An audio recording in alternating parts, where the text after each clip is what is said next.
Assalamualaikum warahmatullahi wabarakatuh. Hai, di dalam mata kuliah organisasi dan arsitektur komputer kali ini, kita akan membahas tentang siklus fetch, decode, dan execute di dalam komponen CPU. Mari kita simak videonya.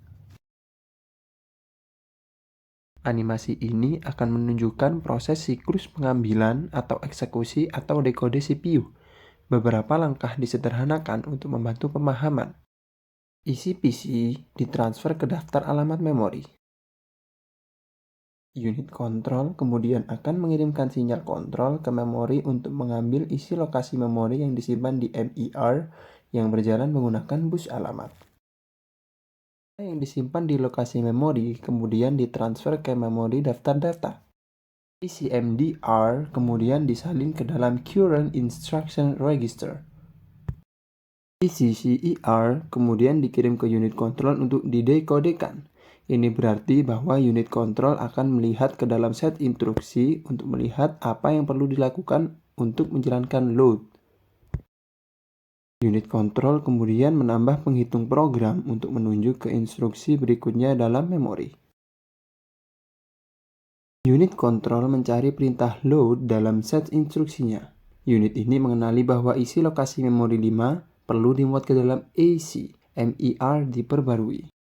Unit kontrol kemudian akan mengirimkan sinyal kontrol ke memori untuk mengambil isi lokasi memori yang disimpan di MIR yang berjalan menggunakan bus alamat. Isi lokasi memori 5 kemudian ditransfer ke MDR sepanjang bus data. Data kemudian dimuat ke akumulator sesuai permintaan instruksi load. Ini menandai berakhirnya instruksi load. CPU kini siap bekerja pada instruksi berikutnya. Isi MIR diperbarui dari PC. Alamat yang disimpan dalam MIR kemudian dikirim ke memori untuk dicari dan unit kontrol mengirimkan instruksi pengambilan untuk membaca dan mengembalikan isinya. Isi lokasi memori 2 kemudian ditransfer dari memori ke MDR. Isi CER kemudian diperbarui dengan nilai MDR. Seperti yang Anda lihat, CER selalu menyimpan instruksi terkini yang sedang dijalankan. Instruksi tersebut kemudian dikirim ke unit kontrol untuk didekode. Seperti sebelumnya, unit ini akan mencari cara menjalankan perintah dalam set instruksinya. Unit kontrol kemudian akan memperbarui PC untuk menunjuk ke instruksi berikutnya dalam memori. Tugas MIR adalah menunjuk ke lokasi instruksi berikutnya atau data yang akan digunakan oleh CPU.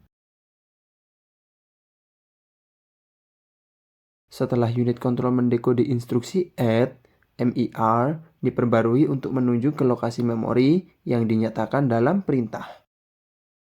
Isi lokasi memori 6 kemudian akan dicari, diambil dan datanya akan ditransfer ke MDR. Data kemudian akan dikirim ke akumulator sebelum ditransfer ke ALU untuk diproses.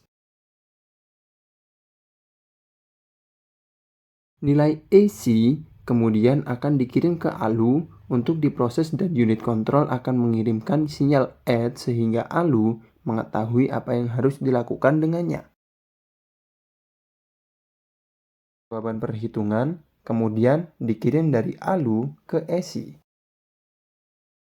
Ini melengkapi instruksi add sehingga konten PC ditransfer ke MIR.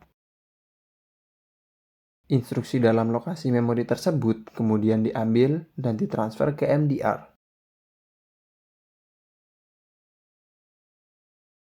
Isi MDR dipindahkan ke register instruksi saat ini. Instruksi dikirim ke unit kontrol untuk didekode dan kemudian PC ditingkatkan.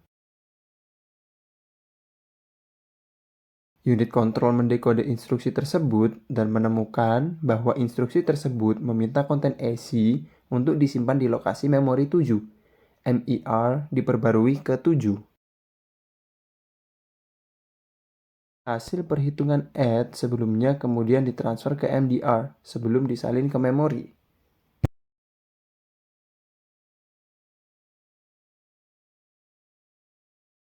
Dan ya, itu saja penjelasan tentang siklus fetch, decode, dan execute di dalam komponen CPU. Dan sampai jumpa di materi selanjutnya.